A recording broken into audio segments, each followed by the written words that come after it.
அன்பான மாதா தொலைக்காட்சி நேயர்களுக்கு வணக்கம். இந்த நிகழ்ச்சியில் நம்ம பார்க்க போகிறது சிறுநீரக கற்கள், கிட்னி ஸ்டோன். கிட்னி ஸ்டோன்னால இன்னைக்கு நிறைய பேர் கஷ்டப்படுறாங்க. பல முறை கூட ஒருத்தருக்கே கிட்னி ஸ்டோன் வர்றதுக்கு வாய்ப்புகள் இருக்குது. வந்தவங்களும் இருக்காங்க, கஷ்டப்படுறவங்களும் இருக்காங்க. அப்பப்போ போயிட்டு அதை உடைச்சி ட்ரீட்மெண்ட் எடுத்து வராங்க. திரும்ப திரும்ப உற்பத்தி ஆகுது. அப்போ நம்ம டயட்டு ஃபாலோ பண்ணணும். நீங்கள் என்ன பண்ணுறீங்க? உங்களுக்கு கிட்னி ஸ்டோனா ஸ்கேன் பண்ணுறீங்க, ரிப்போர்ட் இருக்குது, தொடர்பு கொள்ளுங்க. ரிப்போர்ட்டோட பார்த்துட்டு உங்களுக்கு என்ன சைஸ் இருக்குது, அதுக்கு என்ன மெடிசன்ஸ், என்ன டயட்டு.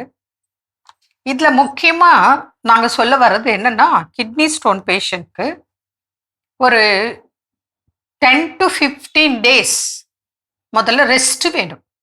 இப்போ ஒர்க் இருக்குது, வேலைக்கு போகிறேன், அலைச்சல் அதெல்லாம் இருக்கக்கூடாது. டென்ஷனே இருக்கக்கூடாது. நிறைய பேர் ட்ராவல்னா தண்ணியை குடிக்கிறது இல்லை. கேட்டால் அவங்க வாஷ்ரூம் போனோமா அதனால தண்ணியை குடிக்கிறது இல்லையா. காலையில் புறப்பட்டா ராத்திரி வரைக்கும் தண்ணி குடிக்கிறதுல எங்கேயும் ரெஸ்ட் ரூம் போகிறது. இப்படியும் இருக்கக்கூடாது. தண்ணியும் குடிக்கணும். உங்களுக்கு யூரின் வருதுன்னா அது பாஸ் பண்ணிடணும், அடக்கி வைக்கக்கூடாது. இதெல்லாம் தான் நமக்கு கிட்னி ஸ்டோன் வர்றதுக்கு காரணம். கூட டயட்டு.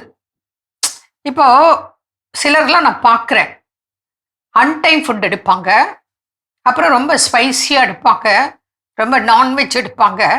நான்வெஜ் கிடைக்கிற நேரத்துக்கெல்லாம் சாப்பிடுவாங்க, மிட் நைட், ஈவினிங், எப்போ வேணா.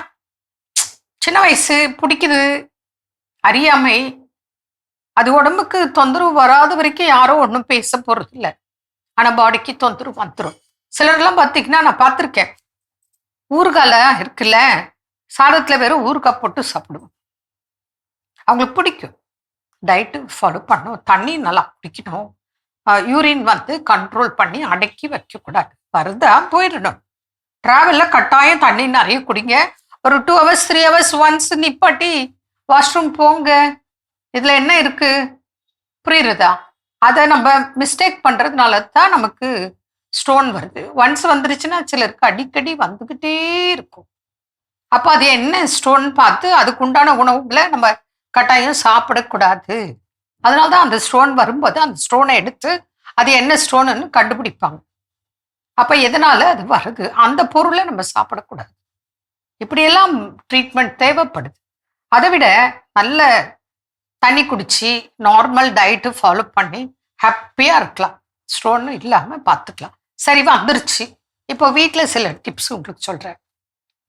வாழைத்தண்டு ஜூஸ் மோர் கலந்து குடிக்கலாம், உப்பு போட தேவையில்லை. தண்ணி நிறைய குடிக்க. First 10 to 15 days bed rest.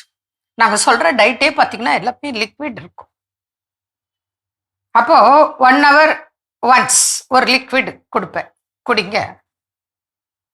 அப்போ 45 minutes ஒன்ஸ் யூரின் பாஸ் பண்ணணும். அதாவது இதில் எப்படி ட்ரீட்மெண்ட்டுன்னா நீங்கள் புரிஞ்சுக்கிறதுக்காக சொல்கிறேன். ஒன்று கல் கரையணும், இன்னொன்று கரைஞ்சது வெளியேறணும். இந்த 2 தான் ட்ரீட்மெண்ட் நம்ம கொடுக்கறது. இந்த 2த்துக்காக, கரையறதுக்கும் ட்ரீட்மெண்ட், கரைஞ்சது வெளியே தள்ளணும், அதுக்காக உண்டான மெடிசன்ஸ் தான் உங்களுக்கு கொடுக்குறது. அப்போது நீங்கள் இன்டேக்கும் கரெக்டாக பண்ணணும், யூரினும் கரெக்டாக பாஸ் பண்ணிடணும். நீங்கள் வேலைக்கு போகிறீங்கன்னு வச்சுக்கோங்க. இப்போ உதாரணத்துக்கு ஒரு ஆஃபீஸ் போகிறீங்க, உங்களுக்கு ட்ராவலே சில டைம் 2 hours ஆகும். 2 ஹவர்ஸ்க்கு எதுவும் சாப்பிட மாட்டீங்க, 2 ஹவர்ஸ்க்கு யூரின் போக மாட்டீங்க. அப்புறம் ஆஃபீஸில் போய் உட்காந்துருவீங்க, மணிக்கணக்காக எழ மாட்டீங்க, தண்ணியும் குடிக்க மாட்டீங்க. அப்போது எப்படி உங்களுக்கு ட்ரீட்மெண்ட் கொடுக்கறது? அதனால தான் வீட்டில் மினிமம் ஒரு 10 to 15 டேஸ் பெட் ரெஸ்ட் மாதிரி இருக்க, டயட் ஃபாலோ பண்ணுக்க, யூரின் அடிக்கடி பாஸ் பண்ணும். அது லிஸ்ட்டு கொடுத்துருவோம், மெடிசன்ஸும் கொடுத்துருவோம், அது கரையக்கூடியது. இப்போ ஒரு டிப் மாத்திரம் இன்னொன்று உங்களுக்கு சொல்கிறேன். இளநீர் எடுத்துக்கோங்க, ஃப்ரெஷ் இளநீர், மரத்துலேருந்து அப்படியே பறிச்சது எடுத்துக்கோங்க. அதில் என்ன பண்ணுங்க, 1 ஸ்பூன் சீரகம் போட்டு வச்சுருங்க, 1 ஸ்பூன் பாசிப்பருப்பு போட்டு அப்படியே மூடி வச்சுருங்க. அடுத்த நாள் காலையில் அதை எடுத்து வடிகட்டி குடிச்சிடுங்க.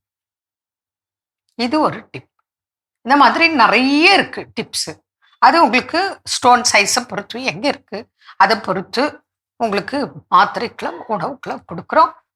முடிந்த அளவு சர்ஜரி இல்லாமல் அந்த கல் கரைஞ்சி வெளியே வந்துடும். அதனால நிச்சயமாக வழிகளும் வாய்ப்புகளும் நிறைய இருக்கு. பயன்படுத்தி கிட்னி ஸ்டோன்லேருந்து மீண்டு வெளிவர நீங்க தான் கடைப்பிடிக்கணும். மீண்டும் நாளை சந்திப்போம். நன்றி. அன்னை மரியே வாழ்க.